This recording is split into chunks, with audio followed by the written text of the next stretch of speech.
E dentro dessa área você falou sobre a crescente. Hoje, dentro desse período, fechando o ano com 4.500 processos, isso é um volume muito alto, né? Não sei se hoje o doutor atende só a parte aqui da nossa região, Santa Catarina, Florianópolis, ou acaba abrangendo o Brasil inteiro nisso.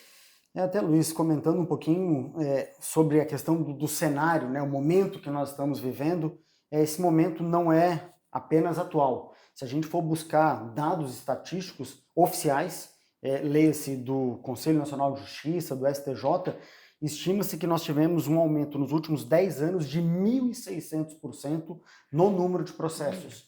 Só para tu teres uma ideia, entre 2023 e 2024, um ano, nós tivemos um aumento de 506% no número de processos na área da saúde de maneira geral. Claro que quando a gente fala de processo na área da saúde, a gente tem que entender que o médico, sim, é o principal alvo do número de processos e então isso faz com que o cenário seja de fato perigoso. A gente sempre costuma dizer que a medicina, e tu acabou de comentar isso, é sem dúvida das profissões mais bonitas que existe. Mas eu preciso dizer que também é uma das mais perigosas. Porque exatamente esse é o ponto. 1.600% de aumento no número de processos. Só o nosso escritório, que, respondendo a tua pergunta, não atua apenas regionalmente. Hoje nós atuamos em todo o país. E aí a questão dos processos eletrônicos, do sistema de videoconferência para realização de audiência, nos permite atuar no Brasil inteiro. Só para você ter uma ideia, ontem eu fiz um julgamento no Conselho Federal de Medicina às 14 horas e fiz uma audiência no Conselho Regional de Medicina do Amazonas às 18 horas. Aí é a questão do fuso e tudo mais, então isso facilitou bastante. Mas o ponto é, a medicina é uma profissão espetacular, linda, maravilhosa, mas perigosa. E o cenário, ele de fato é complicado. A gente brinca, antigamente existiu o advogado porta de cadeia. A gente brinca que hoje é o advogado porta de hospital, sabe? Não é exagero da minha parte, não é terrorismo da minha parte, é a realidade, os dados estatísticos falam exatamente nesse sentido. Perfeito. Até porque existem profissionais como você que defendem esse profissional e tem outros que estão na busca para processar esse Sem profissional, dúvida né? alguma. Usando até tem aquela cláusula que você consegue assinar de próprio punho, onde você não tem, diz que não tem condições e praticamente o processo contra esse profissional quase se torna um investimento, não é verdade? Não, tu tocou num assunto importante. E se a gente for parar para pensar e se perguntar, mas por que a gente tem um aumento do número tão expressivo de processos? O médico erra muito?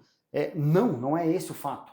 Eu poderia citar dois grandes fomentadores do aumento do número de processos. Um deles é uma questão institucional, que obviamente é a assistência judiciária gratuita. Como você bem disse, hoje um paciente pega uma folha como essa, uma caneta como essa e assina, dizendo eu não tenho condições de arcar com os custos do processo, vem o Estado, coloca a mão na cabeça dele e diz, vamos lá, vamos processar o médico. Do outro lado também tem o meu colega advogado que precisa trabalhar, se são hoje em Santa Catarina 17 mil médicos em atividade, nós somos em quase 70 mil advogados. Então, se tem um advogado que defende o médico, tem um advogado que processa o médico. E muitas vezes a contratação desse advogado, ela se estabelece num regime de risco. Luiz, vamos processar o médico e daquilo que eu auferi de receita eu quero 20%. A segunda pergunta que você vai fazer é, mas e se eu perder? Você e o advogado vai dizer, se você perder, você não perde absolutamente nada. Por quê? Porque nós vamos garantir a você o benefício da assistência judiciária gratuita, que te isenta de despesas com honorário de advogado, custas do processo e honorário de sucumbência ao final. Ou seja, de fato, como você comentou, é o melhor investimento. Ainda mais se a gente trouxer para esse cenário uma situação processual que é toda e qualquer condenação, ela vai retroagir a data do fato gerador com a tabela de correção monetária estabelecida pelo Tribunal de Justiça mais um juro de 1% ao mês. Ou seja, você que eu sei que adora trabalhar com investimento e tem essa visão de mercado, tu vais concordar comigo que é o melhor investimento do mundo. Então, isso favorece o aumento do número de processos, aliado à questão, muitas vezes, da quebra da relação médico-paciente. São elementos que fomentam o número de processos. Perfeito.